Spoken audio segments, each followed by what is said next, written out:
It went very well.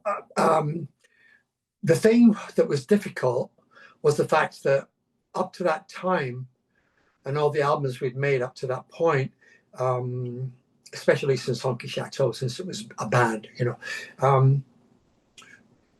we'd done all the overdubs ourselves, pretty much everything. If there was a keyboard overdub, like a mellotron or organ, Elton would do it.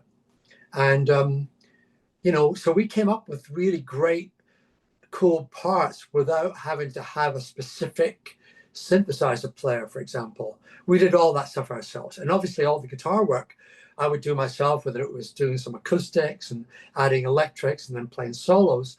So now we had a bigger band, and I tend to be the kind of musician, I don't know how to really put it. I think James Newton Howard mentioned it to me several times. He said, Davey, you're the most generous musician I've ever met, meaning that I was willing to, step aside and let other people like Caleb take a solo here and there and do that kind of thing. Because after all, this was a new band and we were splitting guitar chores, Caleb and I, and we'd played together, years before on many sessions. We'd done a bunch of things before, Bernie's poetry album, and some stuff on Madman Across the Water together. So we knew each other really well and we really got on great. So that wasn't going to be an issue. I was especially happy about James and Newton Howard because being a keyboard player, wonderful piano player, obviously, as well, he was coming with some great ideas and possibilities of doing things that we never thought about before.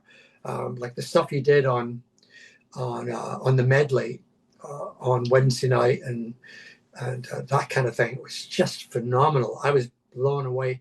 And his clavinet playing, he was like following on from what Stevie Wonder had introduced to everybody with the sound of the clavinet, with Superstitious and all that kind of thing. And James was doing that stuff live. And if Elton came up with the piano part, we found that James could double it really well. He did that on many tracks, like Grow Some Funk of Your Own, and trying to think a couple of other things where he played the same as Elton, and it really had a great effect. And it was great for Ray because he had already experienced being a part of this band. So he just did his usual thing and got to play more vibraphones, which he's great at. And he used that also on Grow Some Funk of Your Own, and I believe on Robert Ford as well. Anyway, there was all kinds of stuff going on. Kenny was a perfect addition to the band at the time because his bass playing was very different from Dee. His bass playing was very much, he would play the root note and he would just hang in there like a normal bass player would. And it worked great for the big band because my worry was that it was going to be too much going on all the time. So I was consistently trying to remind people, hey, you know what? This is a band. We know you're good. That's why we hired you. You don't have to play all over the whole track. So just relax and enjoy the feeling of being part of this great band. And that's really, I think, what happened. Occasionally I would even leave off a track. I think not so much on that album, more on Blue Moves, for the second one we did with the band. Because again, I saw it getting a bit busy right about that point. And that's always been a worry of mine because I feel one of the important things that we created between Elton, myself, Dee, Nigel, and then Ray was the space. I'm a great believer in the space between the notes being as important as the notes themselves. So to me, that was a very, very important, situation that I was trying to get over to everybody. And because space is so important, there's no point filling every track up with something, with music or pads or this or that, because then the soul of the music becomes diluted. I think my favorite phrase in music has always been less is more. So lay out, play a little less and just do what's really necessary at that point. So those were the important things. And Roger is a wonderful drummer. I mean, I miss him. A great guy as well. Roger and I had played together several times also on Madman, and also he played percussion on Step Into Christmas, which is still one of my favorite tracks. It was an amazing track. And Roger played tambourine on that after Nigel had played the drums. So yeah, I mean, it was a great combination of people. And then Kiki and I were together at the time, Kiki D, and we did most of the backgrounds. Kiki and I and Caleb came in, and maybe Kenny, but I think it was just mostly myself, Kiki, and Caleb that did most of the vocals that were needed on that album. Like Dan Dare, there was some cool parts, and Grow Some Funk. So it was very different from the vocals that Dee and Nigel and I had created. Maybe not quite as pretty and beautiful and thought out, but that had been a very important part of our sound. So on this album, it was more a case of let's try and do a more rocky album, hence Rock of the Westies. And then when we went on the road with it, and beforehand also we'd use some background singers because of the tracks that we had to do without Dee and Nigel. So those were the challenges for me, having to make that thing work and hopefully continue to be as successful as it had been up to that point. And thankfully, Island Girl was a big hit, and Grow Some Funk of Your Own was another, a hit, which we began starting our shows with, which was a great show opener back in those days. So yeah, it was a very productive time.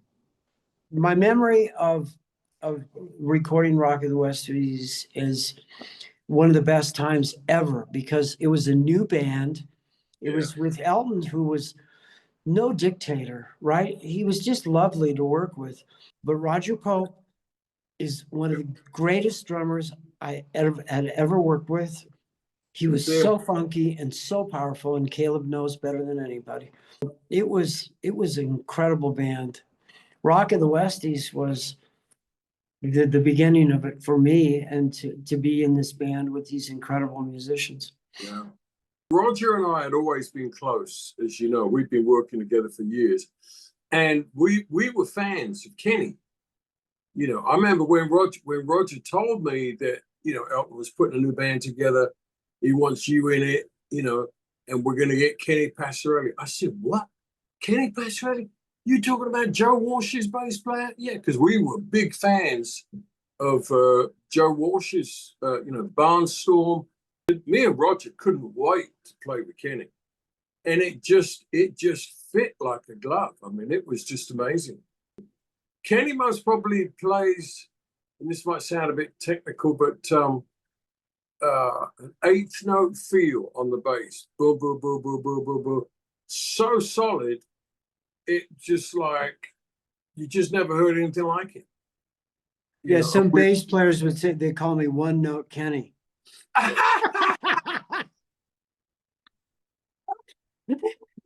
Well, you had a way of playing it where it just sounded so interesting and sounded so perfect. For me, I played what was supposed to be played, because what these guys did, when you listen to that record and you listen to Caleb, you listen to Davey, you listen to the slide, you listen to the leads, you listen to the rhythm parts. I mean, these guys, all I was doing was laying down the foundation for them to do whatever they were going to do. And Elton played amazing piano. And you've got James Newton Howard playing clavinet and organ and, I mean, electric piano, whatever. So for me, that was the only thing that was needed to be played for me. And you hear what the guitars are doing. What about the marimbas? Ray Cooper, it was a phenomenal experience for us. And I think it really it projected on, I mean, when you listen to that record to this day. I think about that quite often because he didn't need me. He could have gone on being incredible Elton John, writing incredible songs, incredible performer. My thought was that he didn't need me, but I think I ended up contributing.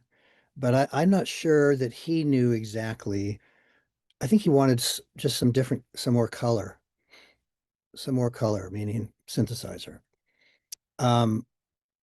One thing that I felt was really important with Elton is to create space, is to not create so much going around him that you don't focus on his voice and the piano, which is the most important thing. Everybody else is there to support Elton's voice and the piano. So I was always very, very economical about what I would play. And I can hear it, you know, I can hear that a lot of times I'd take a synthesizer sound and I would just play a downbeat of a chord, or I'd play some little lick up here, like on, I guess Billy Bones, for instance, a good example where there was this like, oh, he sings this part, oh, your majesty, or your majesty. And I brought in these sort of synthesizer trumpets, like the King thing. But he could have had somebody else do that, but to do it live was really exciting for him. And my other main job was doing all the orchestral parts that Paul Buckmaster had written, which on synthesizer, because he wrote them for strings. And he was another one of my biggest heroes. So now we are at a place where Elton could hear that live on stage, hear those parts. And I remember in Amsterdam, we were rehearsing, and I'm on one side of the stage looking that way, and he's on the other side of the stage looking, we're looking at each other, right? And then the band is in between. And the first song we did, I think, was Don't Let the Sun. And you just can't imagine what I was feeling like at that point. I mean, it almost brings me to tears. It was just, what the hell? What is happening here? It's Elton. He's playing, I'm going to do something here. And I came in early and I wanted to commit suicide on the spot. And I'm sorry. Anyway, and then we went on to another song, like Tiny Dancer or something. And I was playing those parts and I saw Elton look over Davey and this big smile. And he was really happy. And I knew then everything was going to be okay, that I had found my slot. Um, and then everything else was just, you know, as I said, just trying to color things, support him, um, be as musical as I could be, try not to ruin the record. That's really my effort, just like I try not to ruin movies. But yeah. Working with this relatively new group of musicians, what they're bringing to that environment. Caleb, Roger, James with ever-growing instruments, and the fact that what Elton was writing with Bernard Wirtz enabled me to bring into the situation more orchestral in instruments like the marimba, the xylophone, the vibraphone, and doing all sorts of different things with the vibraphone, bowing it with a long bass bow to make a strange noise. You know, these are all orchestral things that, again, the reference points from my background, able to bring that into the studio. And that goes back to how helpful the studio technicians were. They were just wonderful. It was all new stuff that was coming in, and Elton was very generous in the way he embraced it all. James and myself are cut from the same kind of cloth. You know, we have sort of classical backgrounds, and of course, when you have that musical reference, it is all about space, and it's about the gap between the notes and the beauty of what comes, etc. So James is an extremely bright man, erudite, but an incredible musician too. I recognized that when he was in the band. When he first came into the band, I recognized that he was much more than a keyboard player. And I suggested to Elton that he used him on the Blue Moves as the arranger, because they were looking for a new arranger. And I said, well, you've got one in the band. And they said, what do you mean we've got one in the band? And I said, well, James has got all that under James is an arranger, he's a composer. I think most probably the key to it was that both Elton and James were classically trained.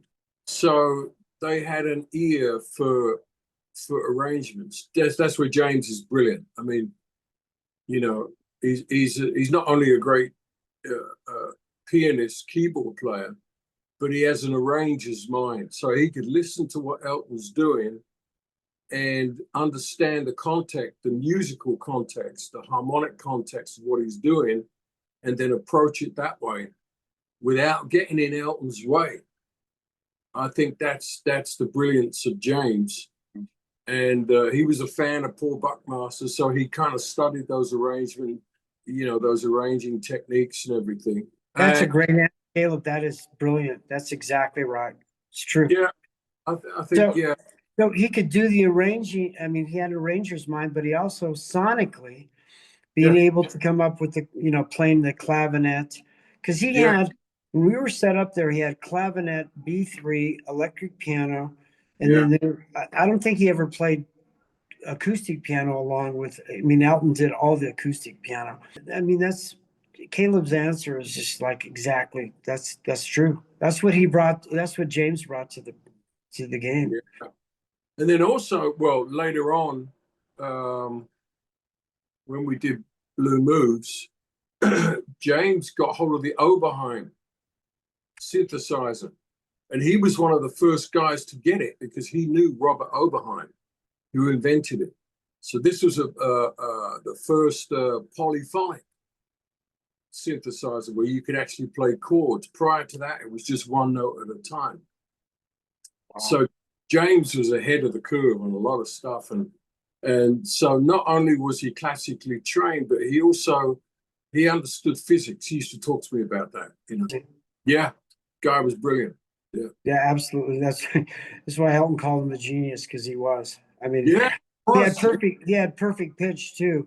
All of that. When we were rehearsing for Wembley, James was in his hotel room just writing charts without having to play a note.